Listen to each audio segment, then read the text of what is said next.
Okay guys, here's a property for sale, about an acre worth of property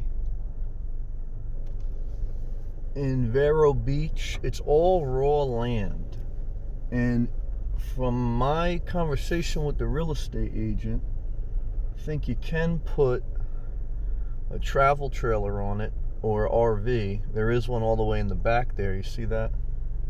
But there is no electric, water, sewer, and I'm gonna have to find out the property line here. I mean, I know this big chunk of property with the grass is for sale. I'm not sure if this dirt road is the neighbors or not.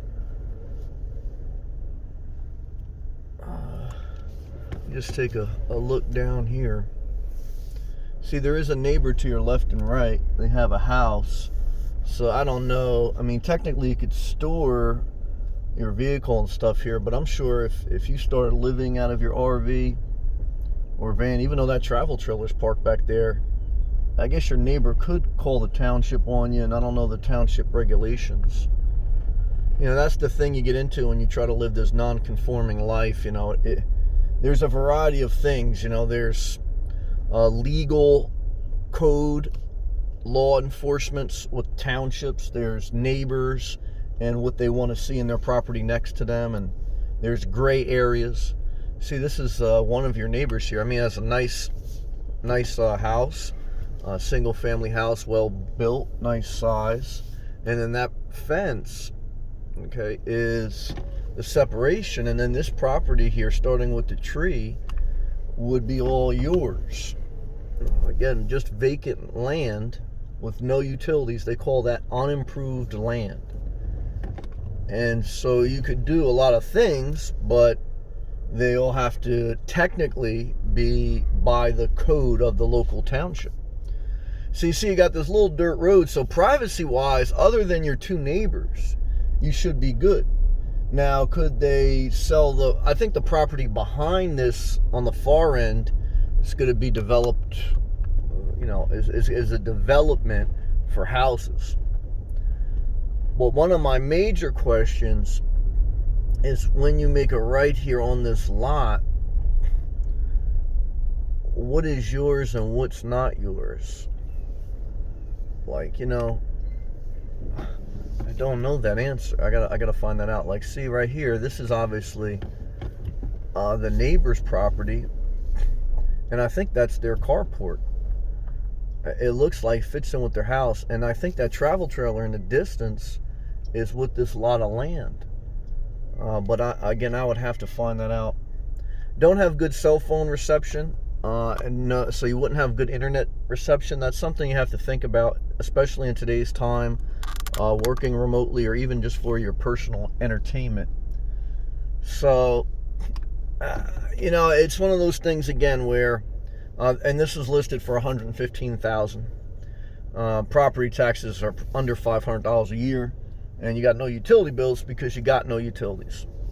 So this is one of those things that you have a visual dream, a visual excitement about what you could do, whether basic or advanced improvement of this land, or just putting a RV there and not even having utilities, just living boondocking.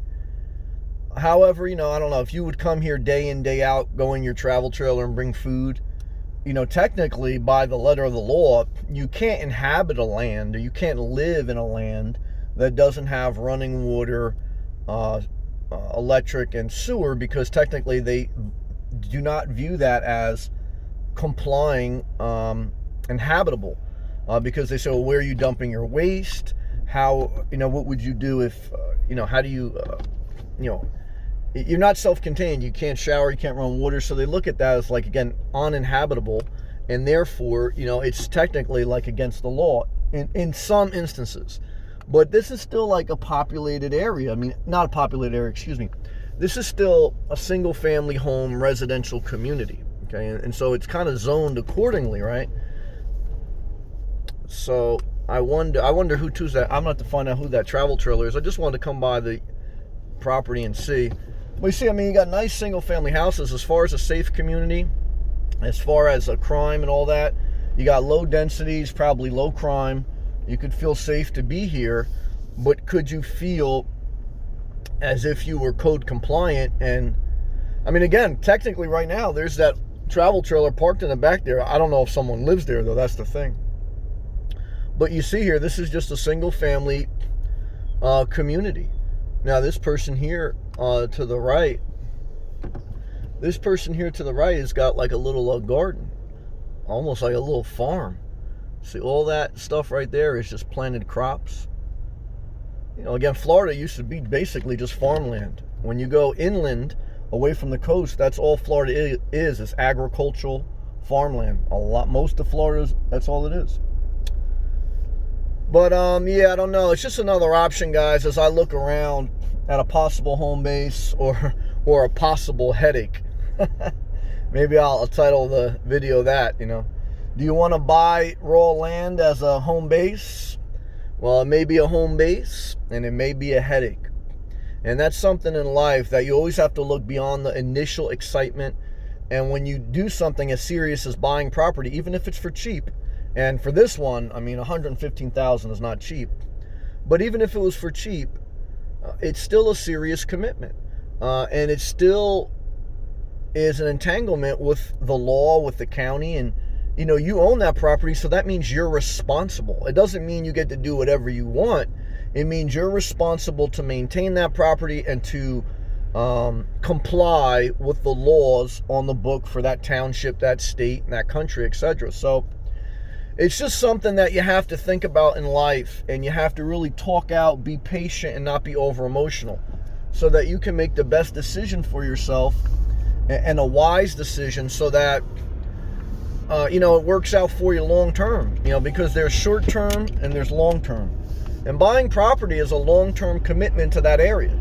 Unless you're a real estate developer, you're not buying a property to flip it or to a pure investment. If you're buying a property to live, it's an investment in your quality of life over the next 5 to 10 years minimum for most people. So that is something that has to be taken under consideration if you get to the point where you are thinking about buying.